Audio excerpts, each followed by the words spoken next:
Chapter 1, They're Dead for 8 Hours. Aurora Exchange had never known darkness. The station turned slowly above the amber giant Nemea, its 6 habitat rings catching sunlight in sequence as they rotated through the planet's reflected glow. From a distance, it resembled a many-petaled flower made from steel and glass, each ring threaded with windows, transit lines, docking arms, gardens, factories, and cities built inside the curve of artificial gravity. More than 6 million people lived there. 412 recognized species. Thousands of ships arrived each day from worlds whose names filled entire navigation archives. At any hour, someone was eating breakfast. Someone else was beginning a work shift. Somewhere in the station, a market was opening while another was reaching its busiest hour. Factories never stopped. Transit lines never closed.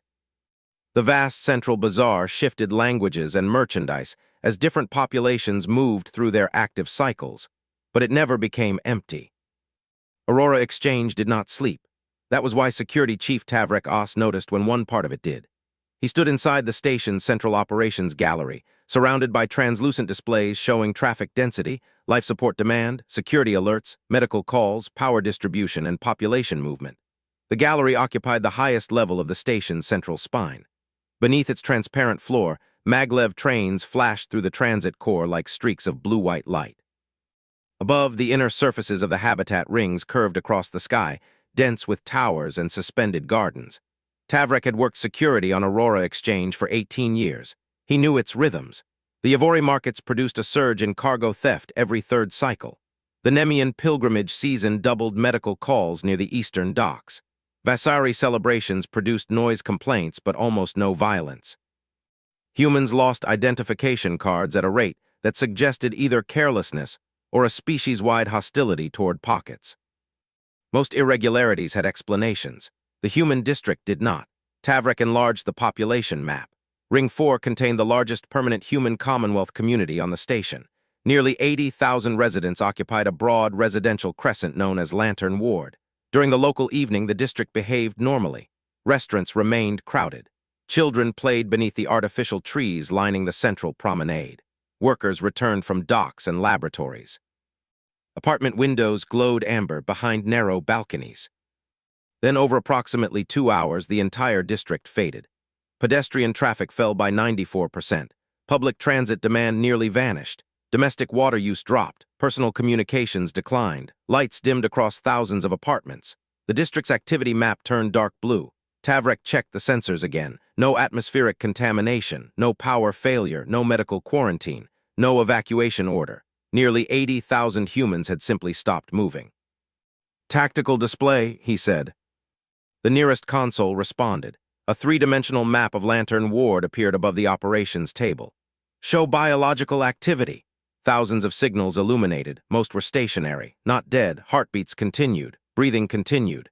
Brain activity remained detectable through the district's passive medical network, but responsiveness had collapsed. Tavrek's 4 hands tightened against the edge of the console. His species, the Resi, did not sleep. They rested in brief cycles, lowering muscular activity while remaining aware of their surroundings. One portion of the brain quieted while another maintained vigilance. A Resi could remain still for hours and rise instantly if touched, called, or threatened. Most intelligent species followed some variation of the same pattern. Rest was necessary. Unconsciousness was not. Tavrek opened an emergency channel. "Medical coordination, this is Central Security." The response came immediately. "Medical coordination receiving. Possible mass neurological event in Lantern Ward, approximately 72,000 affected." The medical coordinator paused. 72,000. Loss of conscious activity across the residential district. Vital signs, stable. Toxic exposure, none detected. Contagion, unknown. The coordinator's voice changed. "We're dispatching response teams." Tavrek activated the district lockdown protocols. Transit gates prepared to close. Medical drones lifted from charging stations. Hazard teams began pulling sealed equipment from storage. Across central operations, officers turned toward the human district display. Then a tired voice spoke from behind Tavrek. "Please don't do that." He turned. Dr. Ileana Mora stood near the gallery entrance, one hand still resting against the security scanner. She had been attending a medical symposium in the station's university district. Her dark hair was threaded with silver, and she wore a long blue coat over civilian clothes rather than a clinical uniform. A canvas bag hung from one shoulder, decorated with embroidered images of suns rising over different landscapes. She looked less alarmed than anyone had a right to look. Tavrek faced her. "Dr. Mora, Chief, you have been monitoring our internal channels? Your staff called me." He glanced toward the human liaison officer at the far console. The officer gave a small, apologetic nod. Tavrek returned his attention to Ileana. 72,000 humans have lost consciousness. Yes. You are aware of this condition. Very. Is it infectious? No. Environmental? No. Neurological? In a broad sense. Tavrek felt his patience thinning. What is happening? Ileana looked toward the map of Lantern Ward. They're sleeping. The operations gallery became silent, not quiet, silent. The word existed in every translated language, but the concept did not carry the same meaning. Tavrek had read human medical summaries. He knew humans entered reduced awareness states. He had assumed the descriptions referred to deep rest. Meditative shutdown, a temporary reduction in sensory processing. He had not understood that humans meant unconscious. All of them, he asked. Most of them. At the same time, it's nighttime in their district. Tavrek looked upward. Through the observation canopy, sunlight still shone across the outer edge of Ring 2. Aurora Exchange has no night, Ileana nodded. Lantern Ward does. She approached the operations table and expanded the environmental settings. The human district maintained an artificial 24-hour cycle. During designated evening hours, exterior lights dimmed, residential windows polarized, public signage reduced brightness. Interior temperatures fell slightly. The system had not failed. It had performed exactly as designed. You manufacture darkness, Tavrek said. Humans find it helpful, and then become unconscious. Yes. For how long? Most adults, 7 or 8 hours. Several officers reacted at once. One made a sharp clicking sound of disbelief. Another stepped closer to the display. Tavrek remained very still. Each day, usually, you surrender awareness for 1/3 of every cycle. When we're fortunate, that is not rest. No, you cannot respond to danger. Not very well, you cannot defend yourselves. That depends on how heavily someone sleeps. Tavrek stared at her. Doctor, 72,000 members of your species are currently unable to perceive their surroundings. Ileana considered the wording. Some will wake if a door closes too loudly. That does not improve the situation. No, she looked at the emergency teams waiting for deployment authorization. You can stand them down. Tavrek did not move. How can you know there is no medical crisis? Because this happens every night. The gallery remained silent again. Ileana seemed to realize that the statement had made things worse. She set her bag on the table. All right, she spoke more slowly. Human sleep is a normal biological state. We become unconscious. Sensory awareness decreases. Muscles relax. The brain cycles through several stages. Memory is processed. Tissue recovers. Hormones regulate. Eventually, we wake up. Eventually, usually after several hours. Usually, that word is doing less work than you think. Tavrek's lower hands folded behind his back. Can a human choose not to wake? No. Can another person wake them? Generally. Can danger wake them? Sometimes. Sometimes, Ileana nodded. Yes. Tavrek looked toward the district map. A family occupied one apartment near the center of Lantern Ward. 2 adults. 3 children, all 5 unconscious. The oldest child lay in a separate room.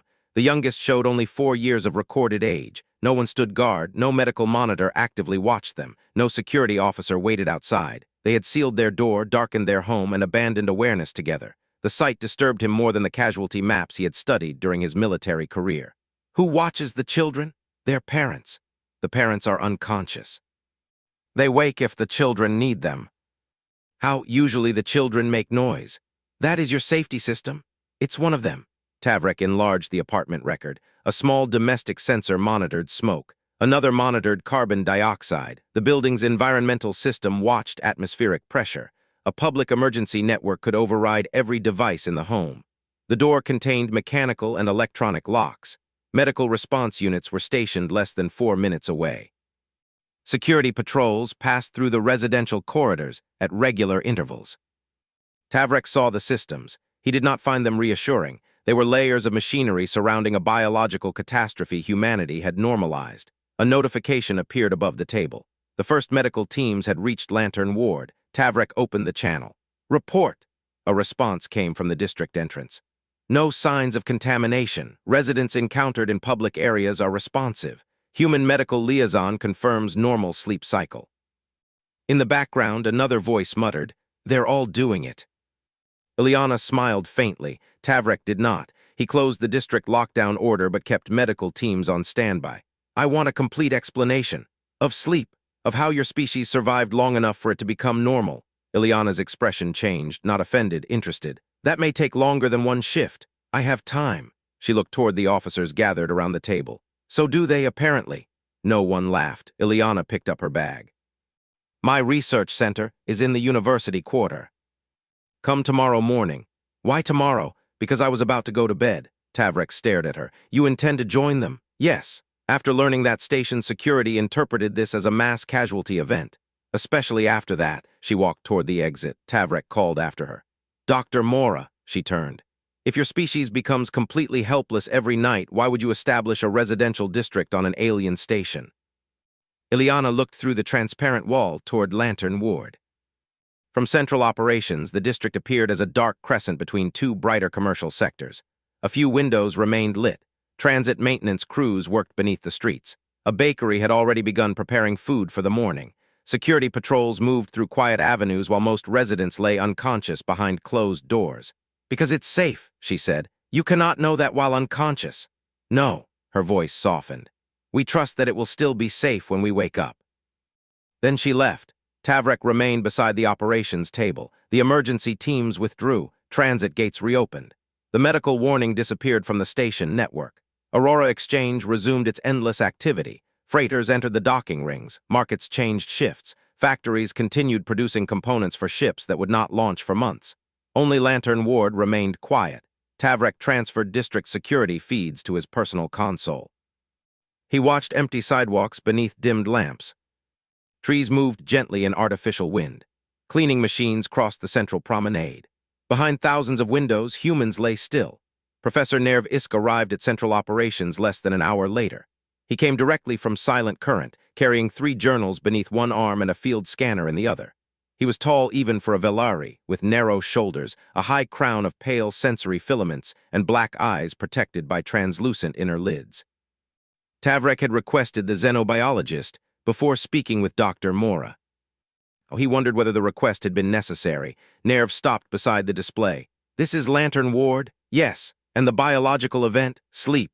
Nerv looked at him. Tavrek repeated the word. They are sleeping. The professor set down his journals. How many? Approximately 72,000. All unconscious, according to their physician.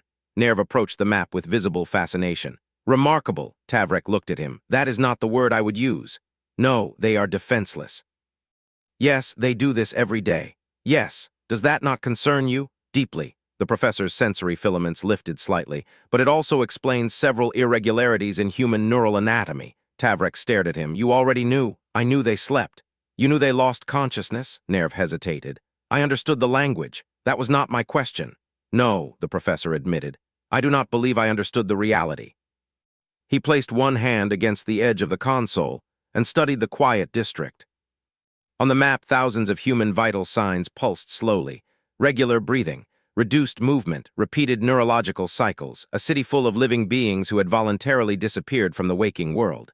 Nerv opened his first journal. He wrote the date, location, population count, then paused before adding a final line. Tavrek looked over his shoulder. The professor had written. Human civilization schedules mass unconsciousness as a daily public event. He read it twice, then added. No visible panic. No dedicated guard force. No emergency condition declared. Tavrek folded his arms. That omission should be corrected. Nerv looked toward him. Perhaps. The professor turned back to Lantern Ward. Or perhaps the guard force already exists.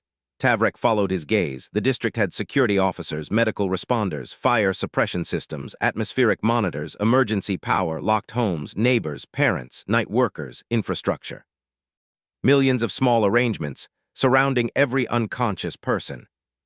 Nerv opened a second page. What did Dr. Mora say? That humans trust the station to remain safe until they wake. The professor stopped writing. Trust. Yes. Nerv repeated the word quietly as though testing its weight. Neither spoke for several moments. Then a new pattern appeared on the district map. A few apartments brightened. The earliest human workers were waking. Domestic water use increased. Transit requests appeared. A cafe opened near the eastern promenade. One by one, human signals shifted from sleep to activity. The district returned slowly. Not like a machine restarting, like dawn spreading across a landscape. Within an hour, thousands were moving. Lights rose, doors opened. Children appeared in residential courtyards. Delivery vehicles entered the streets. The dead district came alive. Tavrek watched with growing unease. They act as though nothing happened. Nerve's filaments lowered. To them, nothing did. A human woman left an apartment carrying a work bag. A child followed her to the door, still wrapped in a blanket. She bent down, embraced him, then departed. Across the corridor, another resident placed food outside a neighbor's door. A maintenance worker checked a smoke detector. A night shift nurse returned home as morning workers left. The district exchanged responsibility without ceremony. Some woke, others prepared to sleep. Aurora exchange continued around them. Nerve closed his journal. I believe we have asked the wrong biological question. Tavrek looked toward him. What question should we ask? Not how humans survive unconsciousness. The professor studied the waking district. How did they build a civilization in which unconsciousness became safe? Tavrek looked again at the layers surrounding Lantern Ward. Walls, locks, sensors, patrols, hospitals, neighbors, systems built by people who were awake, for people who were not. His unease did not disappear, it changed shape. Humans did not merely sleep. They expected the world to protect them while they did, and somehow most nights it did. Chapter 2, The Civilization That Stays Awake. Lantern Ward looked different in daylight. The same streets that had seemed abandoned now filled with movement. Shops opened beneath rows of narrow apartment balconies. Children crossed the promenade in groups, their uniforms bright against the station's silver architecture. Delivery carts moved between cafes, clinics, schools, and residential towers. Above them, artificial clouds drifted beneath the curved ceiling of Ring 4, scattering pale morning light across the district. Professor Nerv Isk walked beside Dr. Ileana Mora through the waking neighborhood. Security Chief Tavrek Os followed several paces behind. He had insisted on joining them. Ileana had not objected. She had only asked whether he intended to remain awake for the entire tour. He had not understood why she found the question amusing. The human district was quieter than the central bazaar, but not silent. Music drifted from an open cafe. A sanitation crew washed the pavement, where food vendors had operated the previous evening. Somewhere above, someone practiced a stringed instrument badly and with great determination. Nerv recorded everything: lighting levels, temperature changes, population movement, the gradual rise in sound. He had spent most of his career studying bodies. Now he was studying a neighborhood. This district is designed around sleep, he said. Ileana glanced toward him. Most human places are, he pointed upward. The lighting changes by schedule. Yes, the temperature falls at night. Usually by a few degrees. Commercial traffic is restricted. In residential areas, construction hours are limited. People get angry when drilling starts before sunrise. Nerv looked across the promenade. You built an entire social environment around unconsciousness. Ileana smiled. We call it being considerate. Tavrek remained unconvinced. I call it accommodating a biological defect. A human passing nearby heard him. She looked toward Ileana. First week with sleep, Ileana nodded. The woman gave Tavrek a sympathetic smile. You'll get used to us. Then she continued toward the transit station. Tavrek watched her leave. They speak as though this is harmless. To them it usually is, Nerv said. Usually is not the same as safe. No, Ileana replied. It never is. That answer caught Tavrek's attention. He stepped closer. You admit sleep is dangerous. Of course. Then why did you object to emergency intervention? Because waking 70,000 people with alarms and medical teams would have created a real emergency. Tavrek's lower hands folded behind his back. You normalize vulnerability. Ileana stopped walking. Around them, the district continued moving. A parent tied a child's shoe beside a fountain. A baker carried fresh bread into a storefront. A night shift mechanic emerged from the transit tunnels, shoulders bent with fatigue. Ileana watched him pass. No, she said. We organize around it. Nerv opened his journal. What is the distinction? She looked toward the apartment towers. Vulnerability exists whether we acknowledge it or not. Humans get tired. Children need protection. Sick people need care. Old people need help. Everyone becomes helpless eventually. She turned back to them. Civilization is what happens when we stop pretending otherwise. For once, Tavrek did not immediately respond. They continued toward the Human Circadian Research Center. The building stood at the edge of Lantern Ward where the residential crescent met the university quarter. Its exterior was clad in dark glass that reflected the artificial sky. Inside, the lighting was warm and indirect. Walls displayed paintings of dawn from different worlds colonized by humanity. Red sunlight over Mars, blue-white morning over an ocean moon, a violet sunrise through the rings of a gas giant. Nerve stopped before one image. Why dawn? Ileana adjusted the strap of her canvas bag. Because waking up is ordinary. That does not answer the question. She looked at the paintings. Ordinary things are worth noticing. The research center's main laboratory contained 12 private sleep rooms arranged around a central monitoring chamber. Each room resembled a comfortable apartment rather than a medical facility. Bed, soft lighting, temperature controls, sound insulation, sensors woven into the walls, and mattress. Nerve studied the displays. You monitor the entire nervous system, as much as we can without keeping people awake. What do you measure? Brain activity, breathing, heart rhythm, muscle tone, eye movement, blood oxygen, body temperature. Tavrek looked through the observation glass. A human volunteer lay asleep beneath a thin blanket. His breathing was slow. His eyes moved beneath closed lids. He appears distressed. He's dreaming, Ileana said. Tavrek's attention sharpened. Dreaming. Nerve stepped closer. He had encountered the term in neurological literature, but human descriptions varied wildly. What is he experiencing? We don't know. You monitor the brain. That tells us which regions are active. Not what he sees. So he may be experiencing danger, or flying, or arguing with his childhood teacher, or walking through a house that never existed. Tavrek stared at the sleeper. And none of this is real. Not externally. That distinction seems important. It is usually clearer after waking. Nerve's sensory filaments lifted. You enter an involuntary reality generated by your own brain. Ileana considered the phrasing. That is one way to describe it. Every night. Several times. Tavrek looked toward her. Your species becomes unconscious, loses awareness of its surroundings, and then experiences hallucinations. Ileana smiled. When you say it like that, we do sound poorly designed. Nerve did not laugh. He was already writing. Ileana led them into a lecture room where a curved wall displayed the architecture of human sleep. The pattern repeated in cycles: light sleep, deep sleep, rapid eye movement, then back again. Nerve studied the progression. The brain does not simply reduce activity. No, some regions become more active than while awake. Yes, why? We're still learning. Tavrek made a low sound of disapproval. You have not determined why 1/3 of your lives disappears. We know a great deal. Not enough to explain the purpose. Ileana nodded. That's true, and you accept this. We do not need complete understanding before something is real. Nerve looked from the sleep cycle to the waking district visible beyond the windows. What happens if humans do not sleep? Ileana's expression became more serious. Attention deteriorates, memory suffers, judgment becomes unreliable, immune function changes, emotional regulation weakens. With enough deprivation, perception breaks down. Tavrek looked toward the volunteer. So unconsciousness is mandatory. Yes, not preference. No, your species must repeatedly surrender awareness or become neurologically unstable. Ileana met his gaze. That is correct. The security chief stood very still. For the first time, he appeared less judgmental than disturbed. How did early humans survive? Nerve closed his journal. That was the question that had brought them there. Ileana walked to another display. The image showed an ancient campsite beneath a night sky. A small fire burned at the center. Several figures slept near one another. One remained awake. Not alone, she said. The image changed. A family shelter.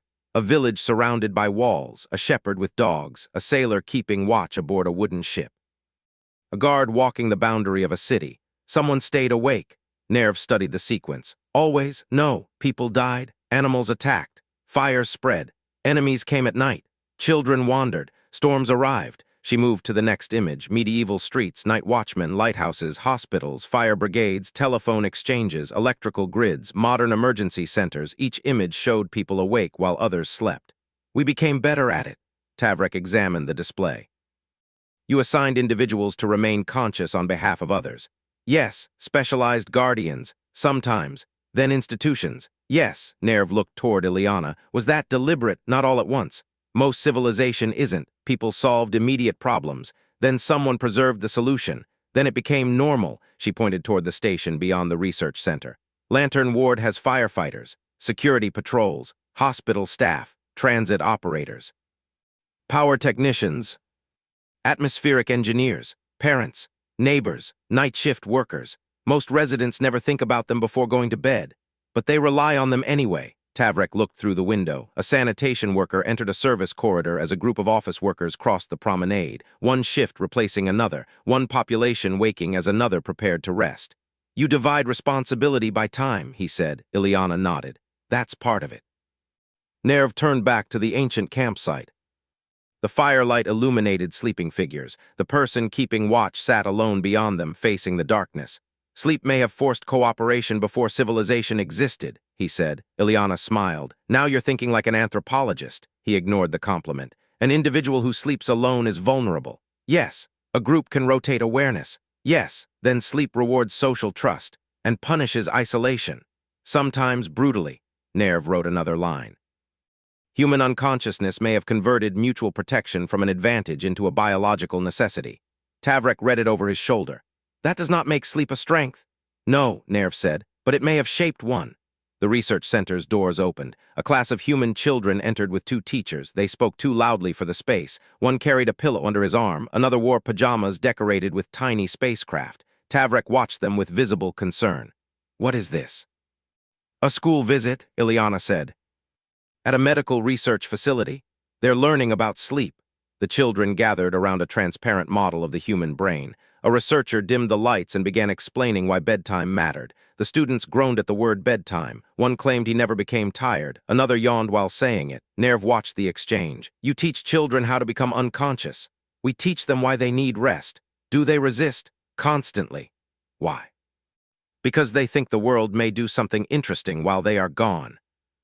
Nerv looked toward the children. That answer, more than any biological explanation, made sleep suddenly comprehensible. The fear was not only danger, it was absence. Humans disappeared from the world for hours and returned uncertain what had happened without them. One child raised her hand. What if there's an emergency while I'm sleeping? The researcher answered without hesitation. Someone will wake you. The child accepted this. No further question. Tavrek did not. Someone, he repeated quietly. Ileana looked toward him. That is the promise. The tour ended near the center's residential wing. Night shift workers from the station hospital were arriving for monitored sleep studies. Their faces were tired. Their movements lacked the energy of the morning crowd. One nurse paused beside Ileana. Long night, Ileana asked. 3 emergency surgeries. Everyone make it? The nurse nodded. All 3, she smiled faintly. Now I'm going to disappear for 10 hours. Tavrek watched her enter a sleep room. The door closed, lights dimmed. Within minutes, the nurse's muscles relaxed. The woman who had remained awake while others faced death now surrendered herself to strangers, sensors, walls, and systems. Tavrek looked toward Ileana. She protected others during their most vulnerable hours. Yes, and now others protect her. Yes, he stared through the glass. No alarm sounded. No guard stood directly beside the bed, yet the room was not unprotected. Technicians monitored the sensors. The building watched its air. Security watched the corridor. Power systems maintained the temperature. Someone had cleaned the sheets. Someone had tested the alarms. Someone else would be awake if anything failed. Nerv closed his journal. They built cities around unconsciousness, he said. Ileana leaned against the observation rail. Cities were built around many needs. Food, water, trade, safety. Sleep belongs on that list. Nerv looked toward the sleeping nurse. No, he spoke slowly. Sleep may be the reason safety became collective. The 3 of them remained there for several moments. Beyond the research center, Aurora Exchange continued without pause. Ships docked, markets traded, generators hummed. Millions remained awake, not because the station never rested, because rest moved through it in waves. Some slept, some watched. Then they exchanged places. Tavrek finally understood that the human district had not gone dark the previous night. It had handed itself over, to walls, to machines, to institutions, to strangers. And every morning, when the lights rose again, humanity received itself back. Chapter 3. The World Behind Closed Eyes. Professor Nerv Isk had studied dreams before coming to Aurora Exchange. At least he had believed he had. The Compact's medical archives described them as internally generated sensory events occurring during human sleep. The language was clinical, precise, and almost completely useless. It said nothing about impossible cities, nothing about speaking with the dead, nothing about falling through the sky and waking before impact, nothing about hearing music that had never been composed. Nothing about returning to a childhood home that no longer existed. The reports reduced dreams to neurological noise. Humans did not. Humans told stories about them. They painted them, feared them, interpreted them, forgot them before breakfast. Sometimes they changed their lives because of them. Nerv found this deeply inconvenient. Science preferred phenomena that behaved consistently. Dreams did not. The Human Circadian Research Center maintained a laboratory dedicated entirely to dream cognition. It occupied the lowest level of the building, beneath the public clinics and monitored sleep rooms. The corridors there were darker, quieter, and built with curved walls that absorbed echoes. Abstract paintings covered the surfaces. A staircase leading into the ocean, a forest growing inside a railway station, a woman holding an umbrella beneath a sky filled with clocks. Nerve stopped before the third image.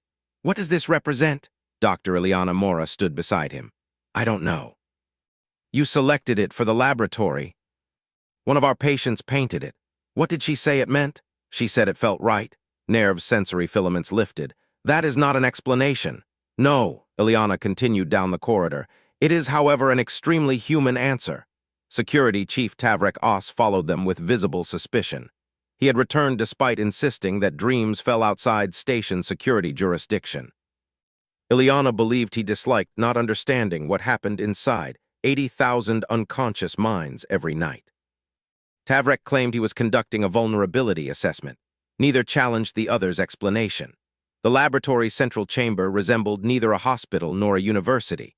Its walls were covered with thousands of fragments of human dream reports. Some were printed, some handwritten, some spoken and transcribed, some accompanied by drawings. I was late for an examination in a building with no doors. My mother was alive again, but she did not recognize me. I could breathe underwater. The moon was inside the house. I found a room that had always been there. I knew I was dreaming, but the dream knew I knew. Nerv walked slowly along the wall. He read every fragment he passed. Are these genuine? Ileana nodded. Collected over 26 years. From patients, volunteers, researchers, children, pilots, artists, people recovering from trauma. Tavrek read one aloud. I woke up grieving for someone who never existed. He looked toward Ileana. Your citizens experience emotional injury from imaginary people. Sometimes, that is unacceptable. I'll inform the brain. The director of the Dream Laboratory met them near a bank of observation windows. Dr. Sarah Bellamy was small, broad-shouldered, and moved with the controlled energy of someone who had replaced sleep with coffee and professional stubbornness. Her hair was cropped close to her head. A line of silver implant ports traced the base of her skull, each connected to an experimental neuroimaging system. She shook Nerv's hand. Professor Isk. Dr. Bellamy, I've read your work on distributed consciousness, and I've read yours on memory consolidation. Sarah smiled. Then we've both suffered. Tavrek remained several steps away. What is the purpose of this laboratory? Sarah considered him. To investigate what the human mind does when its owner is unavailable. Tavrek's expression tightened. That is not reassuring. It wasn't intended to be. Behind the nearest observation window, a volunteer slept beneath a web of pale sensor threads. The room around him was almost completely dark. Only the monitoring equipment glowed. Brain activity moved across the displays in shifting bands. Nerv recognized the rapid eye movement stage. The sleeper's body remained still. His brain did not. Visual regions flashed. Memory centers activated. Emotional circuits surged. Areas involved in logical consistency grew quieter. The result resembled a city whose roads had been closed while every building remained occupied. What is he dreaming? Nerv asked. We won't know until he wakes, Sarah said. You cannot interpret the activity. Not reliably. You know which regions are active. Yes, you know what those regions do. Broadly. Then why can't you reconstruct the experience? Sarah pointed toward the display. Because the brain does not store life like a recording. Memory is rebuilt every time it is recalled. Dreaming rebuilds it without asking permission. Nerv looked back through the glass. From what? Fragments. Faces. Places. Fear. Desire. Old arguments. Physical sensations. Things that happened yesterday. Things that almost happened 20 years ago. Things that never happened at all. She folded her arms. Then it makes a world out of them. The volunteer woke 23 minutes later. His name was Callum Reed, a civil engineer from Lantern Ward. He sat up slowly, rubbed his face, and accepted a glass of water from a technician. Sarah entered the room with Nerv and Tavrek behind her. Tell us everything you remember, she said. Callum closed his eyes. I was in my grandmother's kitchen. Your grandmother is alive? No, she died when I was 14. What happened? She was making tea. He smiled faintly. The kettle kept getting larger. How large? Eventually it filled the room. Tavrek looked toward the ceiling. Did you perceive danger? No, you were trapped inside an expanding heated vessel. Callum considered that. It wasn't frightening. Why? I knew it was her kitchen. Tavrek stared. That does not answer the question. Callum laughed. Dreams don't answer questions. Nerv stepped closer. What did the kitchen look like? Exactly right. Every detail? No, it felt exact. The distinction interested him. What happened next? My grandmother asked why I stopped visiting. The room became quiet. Callum's smile disappeared. Sarah's tone softened. What did you say? I told her she was dead. And she said that wasn't a very good excuse. Callum looked down at the water in his hands. Then I woke up. Nerv watched him closely. You knew during the dream that she was dead. Yes, but you accepted her presence. Yes, did you believe the event was real while it was happening? And now, no, does the experience still matter? Callum took a long breath. Yes, Tavrek stepped forward. Why? Callum looked toward him. Because I miss her. The security chief's lower hands tightened behind his back. That feeling existed before the dream. Yes, then the dream changed nothing. Callum thought about it. No. It reminded me that it was still there. After he left, Nerv returned to the monitoring display. The neural activity had already been archived. Numbers, timings, chemical fluctuations, every measurable detail. None contained a grandmother's kitchen. None contained grief. None contained the impossible kettle. The experience existed only because Callum had described it, and already he had forgotten parts of it. Nerv found that unsettling. Human dreams were temporary worlds built by a mind that destroyed most of them on waking. A civilization of billions created more imagined places each night than could ever be recorded, then abandoned nearly all of them before morning. Sarah led them into the laboratory archive. Unlike the natural history collections Nerv had expected from humans, this archive stored no objects. It contained stories, millions of dream reports collected across centuries. The oldest had been reconstructed from clay tablets, religious texts, physicians' journals, sailors' logs, battlefield letters, and private diaries. The newest had been recorded less than an hour earlier. Humanity had documented dreams long before it understood the brain. Dreams of famine, dreams of gods, dreams of machines before machines existed, dreams recorded during pandemics, wars, pregnancies, polar expeditions, space missions, first contact. Every era dreamed in its own language. Nerv opened one of the earliest astronaut reports. The writer described floating above Earth without a suit, watching cities glow beneath the clouds. The dream had been recorded decades before humanity built a permanent orbital settlement. Was this influential? He asked. Sarah leaned over the display. Not directly. Then why preserve it? Because it shows what humans imagined before they could do it. Nerv looked toward her. You treat imagination as historical evidence. Of course, it did not happen. No, but somebody wanted it to. The archive widened his understanding of human history. Compact archives recorded decisions, treaties, discoveries, population shifts, wars.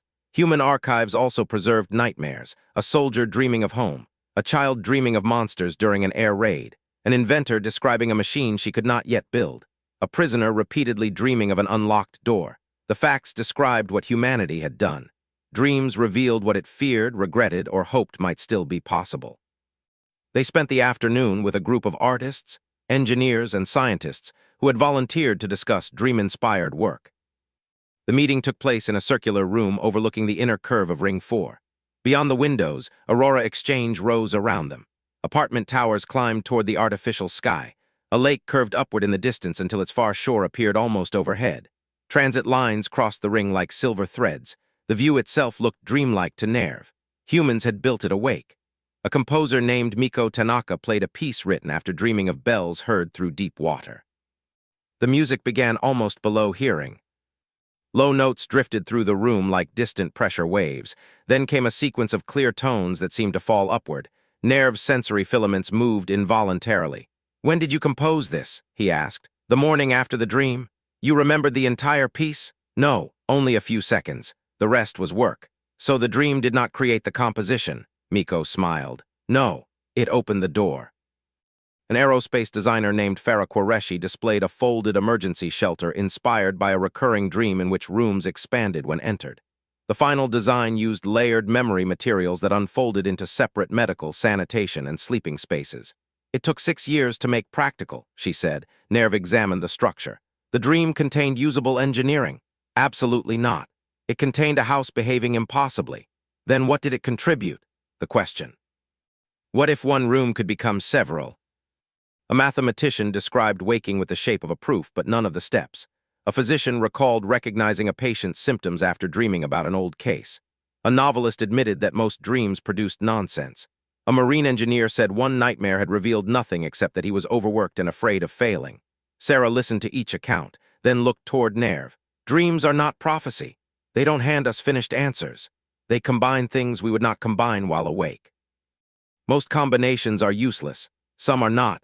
Nerv considered the emergency shelter. Randomness as a creative method, partly. Memory reorganizing itself, partly. Emotional processing, partly. You have studied this for centuries and still answer everything with partly, Sarah smiled. Welcome to neuroscience. Tavrek had remained near the window for most of the discussion. He finally spoke. You have described inspiration, grief, fear, creativity, memory. But also false realities. Nightmares, confusion. How do you distinguish useful dreams from dangerous ones? Ileana answered. After we wake. That is all. Then we test them against reality. And if someone cannot, then they may need help. Tavrek looked toward the researchers. So waking life serves as the court of appeal. Sarah glanced at him. That is surprisingly poetic for station security. It is a procedural description. Of course. That night, Ileana invited Nerv and Tavrek to Lantern Ward's annual festival of First Light. The event had begun among the district's earliest settlers, when Aurora Exchange still lacked reliable artificial day cycles. Human residents had gathered after the longest maintenance blackout to watch the lights return. The tradition remained. Thousands assembled along the central promenade while the district gradually dimmed. Food stalls closed. Music softened. Children carried paper lanterns shaped like moons, animals, and spacecraft. Families sat beneath artificial trees. The station did not become completely dark. Emergency strips remained along the paths. Apartment windows glowed in the towers. The artificial sky faded from gold to violet, then to deep blue. For once, Tavrek did not object. Nerv stood among the crowd and watched humans deliberately manufacture night. They did not fear it. They welcomed it. A child beside him held a lantern painted with a winged city. What is that? Nerv asked. The child looked up. It's where I went last night. You visited this place? In a dream. Does it exist? The child shrugged. Not yet. Then she ran toward her family. Nerv watched the painted city drift away through the crowd. Not yet. The phrase stayed with him. At the center of the promenade, Ileana spoke briefly to the gathering. No official ceremony, no political speech, only a few words. Tonight, some of us will work. Some will travel. Some will care for children who are not ready for bed. Some will sit beside people who are sick. And most of us will sleep. The crowd quieted. May we wake rested. May we wake curious. And may the station still be here when we do. People laughed softly. Then the lights dimmed further. Families began walking home. One by one, lanterns entered apartment towers. The promenade emptied. The human district surrendered itself again. Nerv returned to central operations with Tavrek. They watched Lantern Ward fade across the population map. This time, no emergency teams mobilized. No medical warning appeared. The security chief simply increased patrol frequency by 8%. Nerv noticed. You altered the schedule. Festival crowds increase theft. Only theft. Tavrek looked toward the dark district. Some residents consumed alcohol. Children may become separated from families. Medical calls sometimes rise during public events. He adjusted another patrol route. Sleep creates opportunities. Nerv's filaments lifted. You are watching over them. I am securing the district, while they are unconscious. That is when it requires security. Nerv smiled faintly. Tavrek saw it. Do not make this philosophical. I would never. Near midnight, a child in Tower 17 woke from a nightmare. The apartment's domestic system registered elevated heart rate and movement. No medical emergency, no security alert. Only a small figure leaving her room. The monitoring feed did not show private interiors, but corridor sensors recorded her opening the apartment door. She stepped into the hallway carrying a blanket. Tavrek immediately leaned toward the console. Why is she outside? The child walked 3 doors down. Before Tavrek could dispatch anyone, another door opened. An elderly human woman appeared. The child said something too quiet for the corridor microphone. The woman knelt, wrapped the blanket more securely around her, then led her inside. Tavrek checked the resident records. Not family. Nerv stood beside him. A neighbor. The parents remain unconscious. They may not know she left. Tavrek's jaw tightened. That is unacceptable. He started toward the communications controls. Then stopped. The neighboring apartment sent a message to the child's parents. Mara had a bad dream. She's with me. Go back to sleep. A moment later, the parents acknowledged it. No panic, no emergency. The hallway became empty again. Tavrek slowly lowered his hand. Nerv watched the quiet corridor. What do you think she dreamed? I do not know. Perhaps the winged city. Perhaps something frightened her. And when she woke, Tavrek looked toward the closed apartment door. Someone was there. The next morning, Nerv sat alone in the research center beneath the paintings of dawn. He opened his journal. For 2 days, he had written about human vulnerability. Now he added something else. Sleep divides human existence into two worlds. In one they build, in the other they remember, distort, fear, rehearse, and imagine. He paused, then continued. The waking world tests what the sleeping mind creates. The sleeping mind asks questions the waking world may never think to ask. Beyond the window, Lantern Ward returned to life. Doors opened, transit platforms filled. The child from Tower 17 emerged holding the elderly neighbor's hand. Her parents followed moments later. They thanked the woman. The child looked rested. Whatever terror had occupied her sleeping mind had vanished with daylight. But someone had answered the door. Nerv closed his journal. He had arrived believing human sleep was lost time. 8 hours erased from every day. A third of every life surrendered to darkness. Now he understood that humanity did not entirely disappear during those hours. Part of it dreamed, part of it watched, and sometimes in the strange country behind closed eyes, humans found the first rough sketches of worlds they would later build while awake. Chapter 4: The Night Everything Went Wrong. Aurora Exchange had operated continuously for 143 years. In all that time, the station had never experienced a complete primary power failure. Minor outages happened. Maintenance shutdowns were scheduled years in advance. Individual habitat rings occasionally lost service for a few minutes, but the station itself had never gone dark, until the night it did. It began with a warning no one considered unusual: a fusion regulation alarm. Generator Cluster 7 reported unstable plasma containment. The engineering crews responded automatically. Backup systems activated, power rerouted. Routine, then Cluster 8 followed, and 9. Within 43 seconds, Aurora Exchange lost 32% of its generating capacity. Emergency systems isolated the damaged reactors. Power surged across the remaining grid. Secondary transformers overloaded. Protective breakers began disconnecting entire sections of the station to prevent catastrophic damage.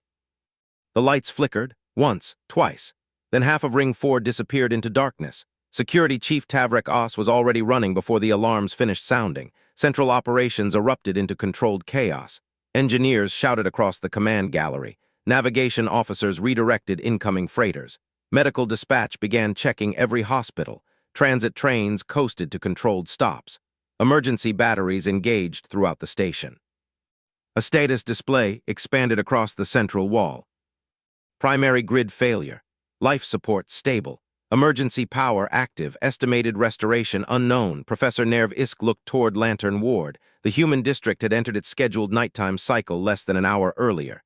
Nearly 60,000 residents were already asleep. Another 15,000 were preparing for bed. Dr. Ileana Mora stared at the display. Her face remained calm. Only her eyes changed. Tavrek looked toward her. "What do you need?" It was the first time he had asked that question instead of issuing an order. Ileana answered immediately. "Keep the hospitals powered." "They already are." "Good. The pediatric wing." "Confirmed." "The neonatal unit." "Confirmed." "The oxygen-dependent home patients." Medical dispatch interrupted. "We're already checking them." She nodded once. "What about Lantern Ward?" An engineer answered. "Residential emergency power is functioning. Lighting reduced. Elevators offline. Environmental systems at 60%. Emergency communications operational." Ileana exhaled slowly. "That'll do." Nerv looked at her. "That is sufficient." She nodded. "It has to be." The station had become darker than Nerv had ever seen it. Entire commercial districts vanished. Advertising displays disappeared. Transit tunnels glowed only with emergency strips. The curved artificial sky no longer simulated moonlight. Instead, stars filled the ceiling, real stars. For the first time in decades, Aurora Exchange could see the galaxy. It was beautiful. No one noticed. Emergency calls began arriving. An elderly Veshan had become trapped in an elevator. A restaurant refrigeration unit failed. 2 cargo drones collided after losing guidance beacons. A frightened child became separated from her family in the transit hub. A maintenance worker suffered a broken arm while descending an emergency ladder.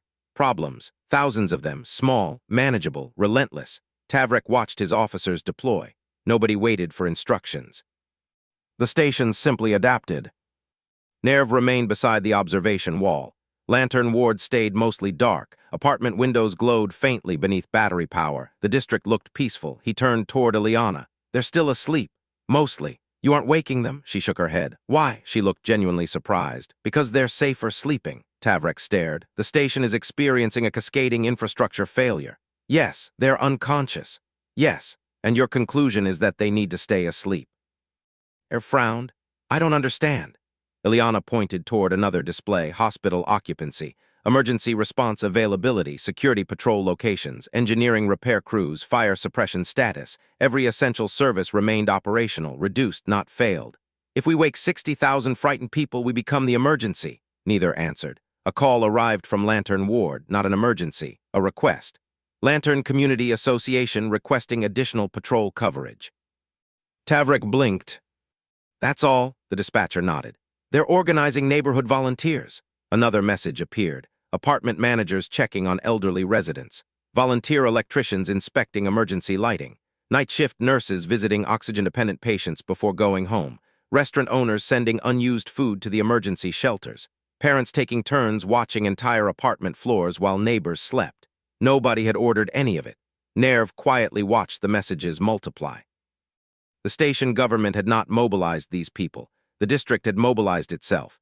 Tavrik enlarged one apartment complex, 32 families, a shared internal courtyard. The residents had organized a rotation. 4 adults remained awake. 28 households slept normally. At midnight, another 4 would take over. He looked toward Ileana. They planned this, she shrugged. They've had neighborhood emergency plans for years. Because of station failures. No, she smiled faintly. Because life happens. Hours passed. Engineering crews gradually restored sections of the primary grid. Power returned to commercial districts. Transit resumed. Docking controls stabilized. The hospitals never lost electricity. Neither did life support. At 3 in the morning, Lantern Ward remained asleep. Tavrik finally left central operations. For reasons he could not entirely explain, he walked there himself. The district was quiet. Emergency lights painted the streets in soft amber. Artificial trees swayed beneath slowly rotating ventilation currents. Some apartment windows glowed, most remained dark. He passed one building. An elderly resident sat in the lobby reading beneath a battery lantern. She smiled. Evening. You aren't asleep, she laughed. I'm tonight's hallway grandmother. I'm sorry. If one of the little ones wakes frightened, they know where to find me. Tavrik looked upward. Those aren't your children. No, they're ours. He continued walking. Further along, a baker worked beneath emergency lights. Fresh bread cooled on wooden racks. You're open, the baker smiled. Morning still comes. A maintenance crew repaired a damaged stairwell handrail. A volunteer checked emergency flashlights. 2 teenagers delivered blankets to elderly neighbors. A physician, finally finished with her hospital shift, quietly slipped into her apartment and closed the curtains. The people still awake were making it possible for everyone else not to be. Near dawn, primary power returned. 1 district at a time. Streetlights brightened. Transit stations reopened. Apartment towers gradually resumed normal operation. Coffee shops unlocked their doors. Children began leaving for school. The night ended.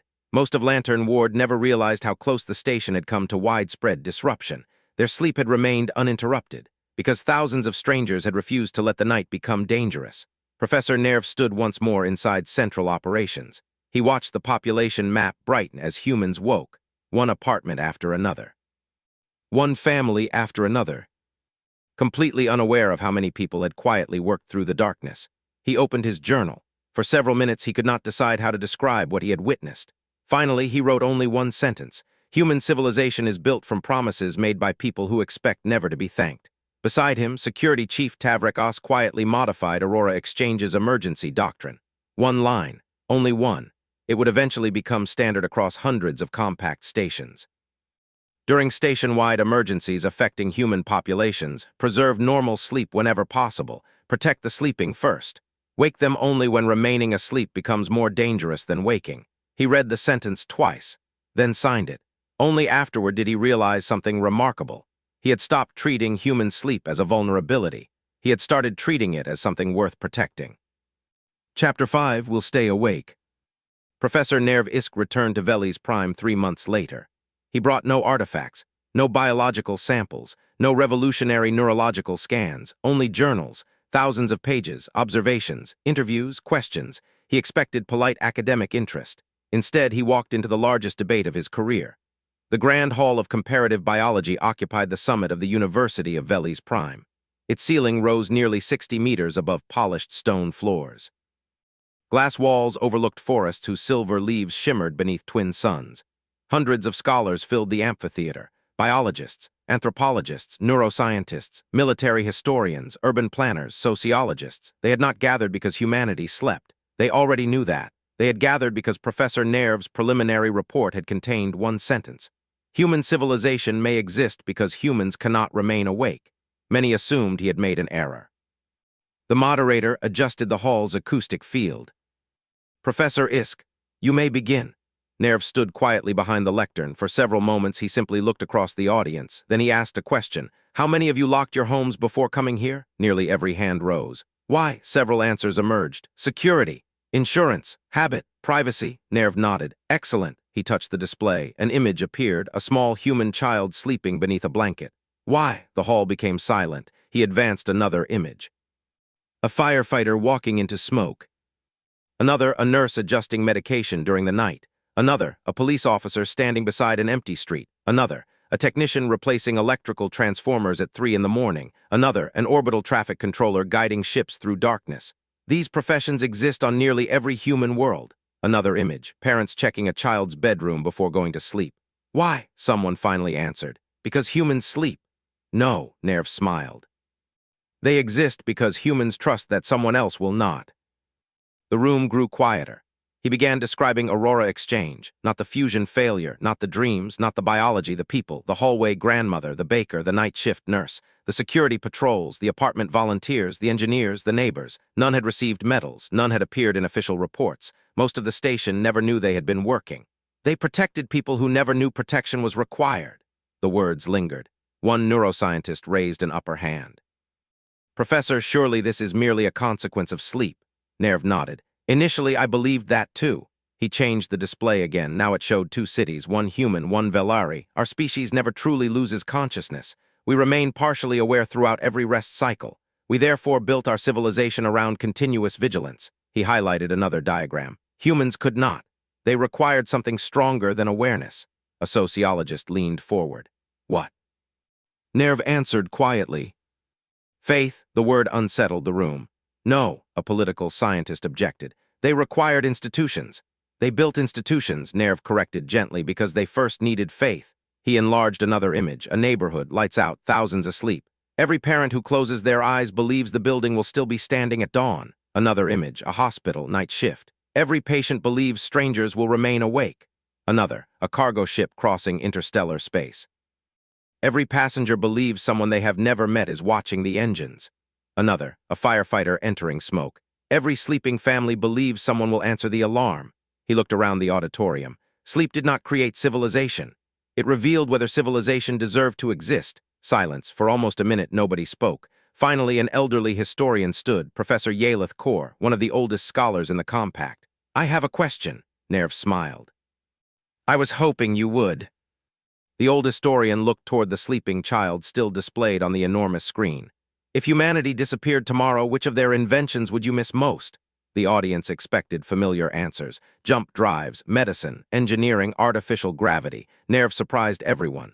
The night shift. Confused murmurs spread through the hall. He continued. Not because other civilizations cannot work at night. Because humanity transformed staying awake into an act of service. He looked toward the audience. The person repairing a water pipe at 3 in the morning.